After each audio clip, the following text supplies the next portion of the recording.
Hey everybody, welcome back to 5 and 25, episode 23, Hebrews chapter 9. Now, the question came up, why don't we offer animal sacrifices like they did back in Bible's times?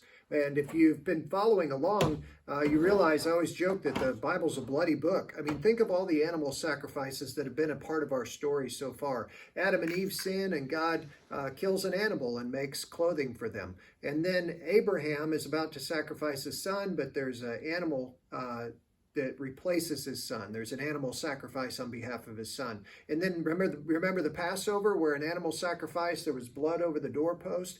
And even in Isaiah 53, it was predicted that someone was going to come and be like a lamb led to slaughter, who would be a sacrifice for sin. So there's all kinds of animal sacrifice, and the people were instructed to make a tabernacle. Now, we skipped over that part of the Bible, but they had been instructed to make a tabernacle. In Jesus' day, it was a temple, and so this structure would have been very familiar to the Jewish people of that day. And it contained an outer courtyard where there were animals, and there were priests, and there were daily sacrifices of a lamb or a bull. And then in your chapter, it talks about the holy place. Okay, so this would be the holy place. So I'm going to pull there was a curtain or a covering over it. So this is the holy place. Here would be this first courtyard or this first area, this room, and the priest would go in there and offer sacrifices. And one time a year it talks about the Holy of Holies. So that's this last segment here. And you may have heard of the Ark of the Covenant before, or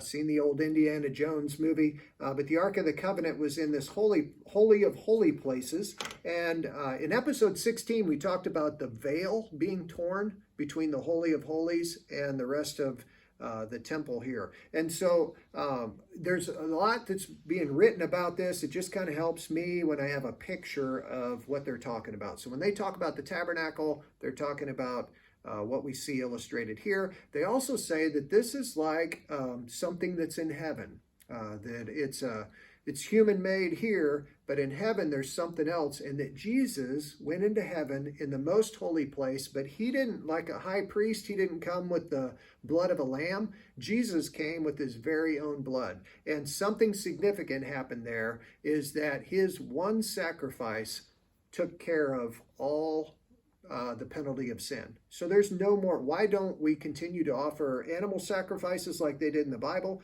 Because Jesus' one sacrifice took care of it all.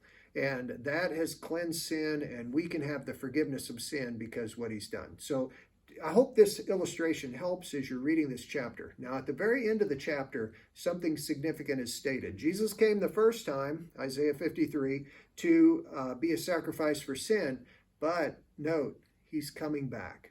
And so as we get into our next episode, we're going to be talking about the second coming of Christ. I'll see you then. God bless.